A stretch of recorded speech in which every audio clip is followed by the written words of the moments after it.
اندر بھیجا۔ آج ہم بات کریں گے کہ جب یہ کہا جاتا ہے کہ مرد اور عورت برابر ہیں، ان کے حقوق برابر ہیں، اللہ تعالیٰ نے تخلیق میں ان کو برابر پیدا کیا ہے، تو پھر جب یہ بات کی جاتی ہے کہ نہیں، مرد برتر ہے، مرد کو ایک تفوق حاصل ہے عورت کے اوپر، یہ بات کیوں کی جاتی ہے؟ اور اس ضمن میں قرآن حکیم کی آیت کریمہ الرجال قوامون علی النساء کہ مرد جو ہیں ان کو فضیلت حاصل ہے عورت کے اوپر، کیا اس آیت کے معنی یہی ہیں؟ اور جو مفہوم ہمارے معاشرے میں اس کا پیش کیا جاتا ہے کیا وہ درست ہے؟ تو اس موضوع پر آج ہم گفتگو کریں گے، اور ہمارے ساتھ آج گفتگو کے لیے موجود ہیں پاکستان کے ممتاز عالم دین جناب پروفیسر ڈاکٹر ابوبکر الازہری صاحب، بین الاقوامی اسلامی یونیورسٹی اسلام آباد میں پڑھاتے ہیں، مذہبی اسکالر ہیں۔ بہت شکریہ ڈاکٹر صاحب آپ یہاں تشریف لائے۔ ہمارے دوسرے آج کے معزز مہمان ہیں جناب علامہ سید ثاقب اکبر صاحب، کئی کتابوں کے مصنف ہیں، پاکستان میں اتحاد امت کے لیے اور بہت ہی اہم عنوانات پر انہوں نے کتابیں بھی لکھی اور بڑا متحرک کردار ادا کر رہے ہیں۔ ایک ادارہ ہے البصیرہ ریسرچ انسٹیٹیوٹ، اس کے چیئرمین ہیں۔ بہت شکریہ ثاقب صاحب آپ یہاں تشریف لائے۔ ہماری تیسری معزز مہمان ہیں ماوا راجپوت صاحبہ۔ ماوا راجپوت سوشل ایکٹیوسٹ ہیں، میڈیا پر بہت زبردست ان کے خیالات ان کا بڑے پرجوش طریقے سے اظہار کرتی ہیں، اور اس کے ساتھ ساتھ یہ چائنا سے پی ایچ ڈی بھی کر رہی ہیں۔ بہت شکریہ ماوا، آپ ہمارے پروگرام میں تشریف لائیں۔ ڈاکٹر صاحب، میں سب سے پہلے آپ سے گفتگو کا آغاز کروں گا کہ ہم یہ تو کہتے ہیں کہ مرد اور عورت برابر ہیں، لیکن جب عملاً بات آتی ہے میدان میں تو پھر ہم کہتے ہیں نہیں، مرد کا رتبہ تو بہت بلند تر ہے، عورت کی حیثیت تو یہ ہے کہ بس اس کے سامنے اطاعت گزار بن کے رہے، اس کے سامنے جھک کر رہے، اور جھکنے میں ہی اس کی عافیت ہے۔ تو قرآن کی جو آیات ہیں جس میں الرجال قوامون علی النساء کے باب میں ہم بات کرتے ہیں، اس کا ترجمہ و تشریح معاشرے میں یہ کیا جاتا ہے، کیا یہ درست ہے؟ بسم اللہ الرحمن الرحیم۔ صبح بہت شکریہ، اتنے اہم موضوع پر آپ نے مجھے اظہار خیال کے لیے دعوت دی۔ اس بارے میں جس طرح کہ آپ نے بات کہی، دو طرح کے رویے ہیں، دو طرح کی انٹرپریٹیشن ہیں۔ ایک وہ جو آج ہمارا معاشرہ کرتا ہے، صحیح، ایک یہ انٹرپریٹیشن ہے، اور ایک انٹرپریٹیشن ہے جو اسلام کی ہے۔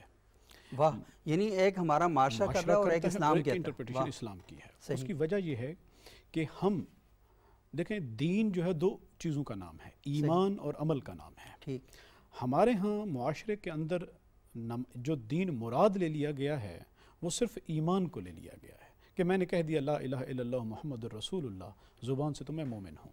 صحیح۔ اور جہاں تک ہم نے عمل کی بات کہی ہے، اب عمل میں پھر تقسیم آ جاتی ہے آپ کے معاملات کی، صحیح، آپ کی عبادات کی، اور پھر آپ کی جنایات جس میں کرائمز وغیرہ یہ ساری چیزیں۔ اچھا، معاملات میں ہم نے عمل میں بھی صرف کس کو اپنا کے رکھا ہے؟ عبادات کو اپنا کے رکھا ہے۔ جو نمازیں پڑھے گا بس یہی بندہ مومن ہے، جبکہ ایسا نہیں ہے۔ ہم نے معاملات کو ایڈاپٹ اسلامی انداز میں نہیں کیا، ہم نے کسی اور نظام کے معاملات کو اٹھا کر اڈاپٹ کیا ہوا ہے، اپنی مرضی کے تحت، اپنی مرضی کے تحت۔ صحیح، جو اچھا لگا پکڑ لیا۔ اب اس کا رزلٹ کیا نکلا؟ اس کے دیکھیں، ہمارے ایمان میں اور اس وقت سوسائٹی کے عمل میں، ایمان اور عمل ایکشنز، ان میں کلیش ہے، ان میں سموتھنس نہیں ہے۔ صحیح۔ تو یہ کلیش جب آ جاتا ہے نا، کسی بھی قوم یا فرد کی سطح پر بھی دیکھ لیں، جب آپ کے ایمان، ویژن اور آپ کے عمل میں جب آئے گا تو آپ کو پتہ ہے پھر جب ویژن کے اگینسٹ آپ عمل کریں گے تو پھر آپ کبھی بھی اپنے آبجیکٹیوز کو اچیو نہیں کر سکتے۔ تو اسلام کے اپنے آبجیکٹیوز ہیں۔ میں یہی پر دوں گا کہ بھی اسلام نے آ کر عورت کو جو احترام، جو منصب، جو عزت دی، اس کے لیے یہ دیکھنا ضروری ہے کہ جب اسلام آ رہا ہے تو اس وقت کی جو ایگزسٹنگ سوسائٹی ہے اس میں عورت کا کیا مقام تھا۔ آپ کو دیکھ لینا، عورت کو میراث میں حق ہے، عورت ایک ٹول بن کے رہ گئی تھی۔ عورت حتیٰ کہ تاریخ کے اندر جو بڑے بڑے مورخین نے لکھا ہے وہ یہ لکھا ہے کہ عورتیں تحفے میں پیش کی جاتی تھی، یعنی اچھا پھر ایک قرآن مجید میں کہا کہ بھی انہوں نے اللہ کے لیے بیٹیاں بنا کے رکھی تھیں۔ کفار کا جو عقیدہ تھا اللہ کی بیٹیاں، فرشتے، پر اللہ تعالیٰ نے قرآن میں فرمایا اپنے لیے ناپسند کرتے ہو بیٹیاں کہ پیدا ہوتی ہیں تو زندہ دفن کر لیتے ہو۔ پھر قرآن مجید نے کہا کہ جب ان کے ہاں بیٹی کا ولادت ہوتی تو اس کا چہرہ ظل وجہہ مسودہ، چہرہ ان کا سیاہ ہو جاتا اور وہ شرمندگی سے چھپتا پھرتا کہ میرے ہاں عورت کا جنم ہو گیا۔ تو کہا اپنے لیے یہ نفرت کرتے ہو اور میرے لیے تم بیٹی گھڑتے ہو۔ تو پھر اس کے آگے پھر اللہ تعالیٰ نے ارشاد فرمایا، یہاں پر یہ دیکھ لیے اس وقت اسلام کے جو کمپیٹیٹو میں ریلیجن ہے وہ کون سا ہے؟ اس وقت دو بڑے مذہب تھے، ایک یہودیت اور ایک عیسائیت، کرسچینٹی۔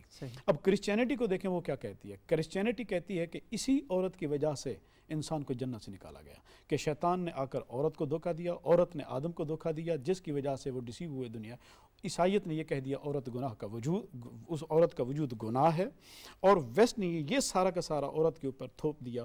لیکن اسلام آ کے کیا کہہ رہا ہے؟ قرآن مجید نے آ کر شہادت دے دی، اور عورت کے اوپر یہ جو الزام لگایا جا رہا تھا کہ تم ہمارے وجود کو جنت سے نکالنے کا سبب بنی ہو، اسلام نے آ کے اس کے اوپر سے یہ الزام دھو دیا۔ اسلام نے کہا اضلہما الشیطان، کہ شیطان نے آدم، مرد اور عورت دونوں کو دھوکہ دیا۔ یہ نہیں کہہ سکتے آپ کہ عورت جو ہے وہ آدم کے نکلنے کا، مرد کے نکلنے کا سبب بنے۔ اسلام کہتا ہے کہ نہیں، شیطان نے آ کر دونوں کو بہکایا ہے، لہٰذا اس کے کیے کا اس پر الزام نہیں، اس کے کیے کا دوسرے پر الزام نہیں۔ تو اسلام نے آ کر عورت کو یہ عزت دے دی کہ آ کر وراثت میں حق بھی دیا جا رہا ہے عورت کو، آ کر حتیٰ کہ اسلام میں حضور نبی رحمۃ صلی اللہ علیہ وسلم جب آپ میثاق کے معاہدہ ہوا تھا حدیبیہ کے مقام پر، اور آپ نے جب خلعت اتار دی اور آپ نے سر منڈانے کا آپ نے کیا، کیونکہ صحابہ اس وقت اتار نہیں رہے تھے احرام، تو آپ نے جو مشورہ کیا تھا، تو آپ نے اس وقت جو مشاورت کی تھی اپنی خواتین کے ساتھ کی تھی کہ میں نے کیا کیا جائے۔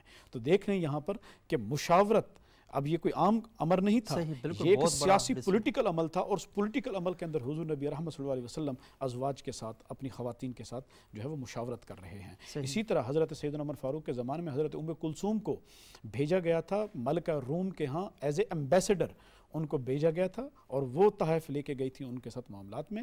تو اسلام کے اندر عورت کو جو عزت دی، اس سے سیدنا عائشہ صدیقہ رضی اللہ تعالیٰ عنہ مسجد نبوی میں بیٹھ کر درس دے رہی ہیں احادیث کا، اور انہی کے مقابلے پر حضرت سیدنا ابو ہریرہ بھی درس دیتے تھے، اور بارہا مقامات پر حضرت سیدہ عائشہ صدیقہ نے ان کو ٹوکا اور ان کو کہا کہ یہ جو بات آپ نے کہی ہے یہ ایسا نہیں ہے، اور حضرت ابو ہریرہ کو ماننی پڑی حضرت عائشہ صدیقہ کی بات۔ تو ہم یہ کہتے ہیں کہ جب ہم آپ اسلام کو پڑھتے ہیں کہ عورت کو کس طرح وہ ڈیل کرتا ہے، تو اسلام تو بہت ہی خوبصورت انداز میں ڈیل کرتا ہے۔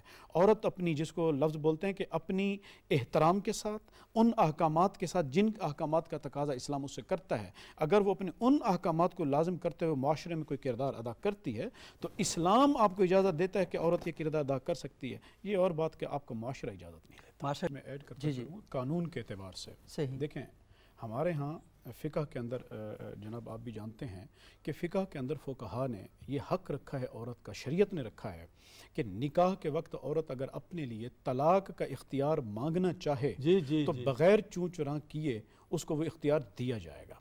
اچھا، اس وقت ہمارے اس معاشرے میں بھی جو نکاح کا فارم ہے اس کے اوپر دیکھیں تو طلاق کا مفوضہ کا وہ خانہ ہے، بالکل، لیکن سبو صاحب پوچھا نہیں جاتا اصل مسئلہ کیا ہے، اس کے اوپر جب بھی نکاح ہوتا ہے وہ کانٹا لگی ہوتی ہے، اس کے اوپر نہیں۔ وجہ یہ ہے کہ اگر عورت مانگ لے تو گھر جب وہ جاتی ہے تو اس کے سسرال والی عورتیں کیا کہتی ہیں؟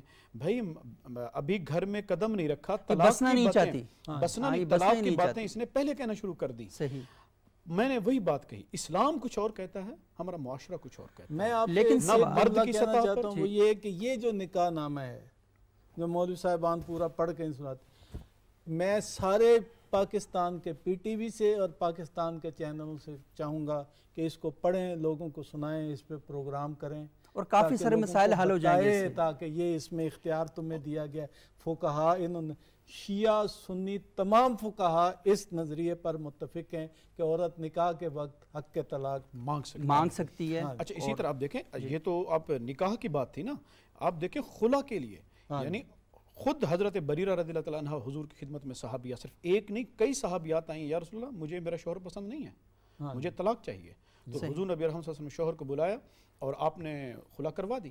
اچھا، اسی طرح ایک صحابی تھے، ان کی صاحبزادی کا نکاح بچپن میں کر دیا گیا تھا حضرت عبداللہ ابن عمر کے ساتھ، حضرت سیدنا فاروق اعظم کے صاحبزادے کے ساتھ۔ جب وہ بڑی ہوئی تو ان کو بالغ ہو گئی، تو پھر ان سے پوچھا گیا تو انہوں نے کہا کہ مجھے یہ رشتہ پسند نہیں، ان کا نکاح توڑوا دیا گیا۔ کیا کہتے ہیں؟ ہم اس کو اصطلاح میں کہتے ہیں نکاح فضولی۔ نکاح فضولی کیا مطلب؟ یہ فضول ہے کیا؟ لڑکا اور لڑکی جب بالغ نہیں ہے، آپ نے ان کا نکاح کر دیا، وہ اور یہ ہمارے ہاں تو کلچر ہے، نہیں قبول تو وہ نہیں نافذ ہوگا۔ تو ان کی انکار پر ان کو یہ اختیار دیا گیا، خیار بلوغ عورت کو پہلی دفعہ اسلام نے اختیار دیا کہ بالغ ہو گئی تو وہ خود فیصلہ کرے گی، خود فیصلہ کرو گی کہ تمہارا یہ نکاح تو ہو سکتا ہے۔ لیکن یہاں پر علامہ صاحب، یہاں تو یہ ہو رہا ہے کہ پاکستان میں بچپن میں نکاح کروا دیے جاتے ہیں، اور پھر جب وہ ہو جاتا ہے کہتے ہیں نہیں اب تو یہی ہوگا, تمہارا تو ہو چکا ہے بچپن. اصل میں اس کے پیچھے سبو صاحب آپ ریزن دیکھیں, وجوہات کیا ہیں ہمارے اس معاشرے کی, اس سوچ کی. اس کی وجہ یہ ہے کہ یہ جو آج ہم نے بات کہی ہے, آپ دیکھ لیں ہمارے اسلامک سٹڈیز کی جو کتابیں ہیں بنیادی, اس اسلامک سٹڈیز کے مضمون کو بالکل مردہ کر کے رکھ دیا گیا ہے. یہ حقوق مرد اور عورت ہر دو سطح پر بچپن سے ہی تعلیم میں رکھنے چاہیے تاکہ ان کو پتہ ہو کہ مسائل ہیں ہمارے سوسائٹی. قوامون علی النساء. اب آپ کے پروگرام کی جو ساری توجہ ہے اس آیت کی طرف آ گئی ہے. جی جی بالکل. ہاں جی دیکھیں الرجال قوامون علی النساء, اس آیت کو دیکھیں اور جو محترمہ بات کر رہی تھی, اور اس وقت جو ہمارا سوسائٹی کا ہے, خواہ وہ مرد ہو یا عورت ہو, دونوں میں اس وقت کی جو سوسائٹی ہے, میں اسلام کی بات اگین میں نہیں کر رہا, سوسائٹی کی بات کر رہا ہوں. یہ چاہتا کیا ہے, مرد بھی اور عورت بھی, دونوں کے دونوں حضرات یہ چاہتے ہیں کہ حقوق ہمیں اسلام کے ملیں اور ذمہ داریاں ہمیں ویسٹ کے ملیں. حقوق ہمیں اسلام کے چاہیے اور ذمہ داریاں ہمیں ویسٹ کی چاہیے. اچھا, زندگی ہم ویسٹ کی طرز پہ گزاریں, حقوق ہمیں اسلام والے دے دیے جائیں. دیکھیں اسلام پورا پیکج ہے. یہ نہیں ہو سکتا کہ آپ یہ کہیں کہ میں یہاں سے یہ لے لوں اور وہاں سے اٹھا لوں. ادخلوا فی السلم کافہ. اسلام جب عورت اور مرد دونوں کو حقوق دیتا ہے تو دونوں کی ذمہ داریاں بھی دیتا ہے.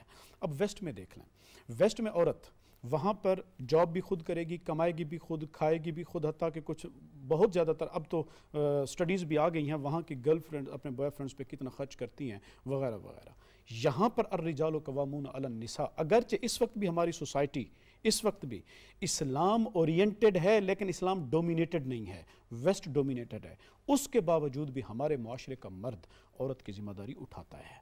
باہر کمائے گا, وہ اپنی انکم میں سے اپنی ذات کے لیے, ہم میں سے ہر ایک مرد دیکھ لے اپنی انکم میں سے اپنے لیے کتنا رکھتا ہے, اور اپنے گھر کے بچوں, خواتین, بہنیں, بہن, یہ ساری عورتیں, ماں عورت ہے, بہن عورت ہے, بیوی عورت ہے, بیٹی عورت ہے. دیکھ لیں کہ ہمارا مرد ان عورتوں پر کتنا خرچ کرتا ہے اور ان کی ذمہ داری کتنی لیتا ہے. وہ کمائے گا, بیٹی ہے تو اس کی شادی کرنی ہے, اچھے گھر میں ہو, بیوی ہو تو اس کی. ڈاکٹر صاحب یہ ساری باتیں تو ہیں, یہ بالکل آپ درست فرما رہے ہیں, ایسا ہی ہے ہمارے معاشرے کے اندر. اصل ایشو یہ ہے کہ عورت کی جو رائے ہے اور عورت کی جو عزت اور احترام ہے, پرابلم اصل میں وہاں پر ہے. وہ یہ بات نہیں کرتے کہ آپ ان کو کھانے کے لیے دیتے ہیں, پینے کے لیے, پہننے کے لیے. دیکھیں گھر عورت اور مرد دونوں مل کر بناتے ہیں. اصل چیز ہے کہ رائے سازی میں آپ نے خود شروع میں کتنی خوبصورت بات کہی کہ صلح حدیبیہ کے موقع پر آپ نے باقاعدہ اپنی ازواج مطہرات کے ساتھ مشورہ کیا. یہاں پر تو اگر مرد اپنی بیوی سے مشورہ کر لے تو گھر سے آوازیں بلند ہوتی ہیں, رن مرید ہے, اس کی وجہ یہ باتیں شروع ہو جاتی ہیں. اچھا, پھر اس میں پرابلم صبح صاحب یہ ہے, جو ہماری جو آرگنائزیشن این جی اوز ہیں وہ کیا کرتی ہیں, وہ مکس اپ ہو جاتی ہیں. وہ کیا کرتے ہیں, معاشرے کی اس کمی اور معاشرے کی اس کوتاہی کا بلیم ریلیجن اسلام کو دے دیتی ہیں کہ یہ دیکھیں جی یہ تو اسلامی قوتیں ہیں جو اس طرح کے یہ معاملات کرتی ہیں. ہم کہتے ہیں یہ اسلام سے ڈیویشن کا نتیجہ ہے. اب اسلام کو اپنائیں, اسلام کو وہی عزت دوبارہ ملے گی جو سیدۃ النساء اہل الجنہ کو تھی, کہ جب وہ آتی تھیں تو حضور نبی, جس طرح اکبر صاحب نے بتایا کہ صرف یہ نہیں تھا کہ سیدۃ النساء اہل الجنہ سے پوچھا کہ شادی کرنی ہے, کن کے ساتھ کرنی ہے, بلکہ یہ بھی ہے کہ جب بھی حضرت بی بی فاطمہ الزہرا آتی تھیں حضور کھڑے ہو کر استقبال کرتے تھے. بیٹی کے گھر میں جا کر کھاتے بھی تھے, پیتے بھی تھے. ہمارا معاشرہ کہتا ہے بیٹی کے گھر کا پانی حرام, شرمندگی ہے ہمارے لیے. تو ہمارا معاشرہ اور ہے اسلامی تعلیمات. ڈیٹا تو میں عموماً کہوں گا آپ ریپ کیسز ڈیٹا صرف اور صرف آپ صرف اور کسی کا نہیں, آپ صرف امریکہ کا دیکھ لیں ڈیلی بیسس پہ اور پاکستان کا دیکھ لیں ڈیلی بیسس پہ. ہمارے ہاں اکا دکا ہیں, یہ نہیں کہتے یہ ہونے چاہیے, معاذ اللہ اس وجہ سے کہ نہیں ہو رہا ہے. تو میں یہ کہنے کا مقصد یہ تھا, دیکھیں مرد کو پروٹیکٹر ہے, مرد پروٹیکٹر ہے تو پروٹیکشن کی. سر اگر ہم ویسٹ کو آپ کہہ رہے ہیں, سر معذرت کے ساتھ آپ کہہ رہے ہیں کہ ویسٹ کو فالو نہیں کرنا, تو پھر ویسٹ کی ایگزامپل بھی نہیں دینا. سر نہیں, ایگزامپل ہم اس لیے دیتے ہیں کہ وہاں پہ پرابلم ہے, ویسٹ کو فالو نہیں. اچھا ثاقب صاحب, میں تھوڑا سا یہ جاننا چاہوں گا کہ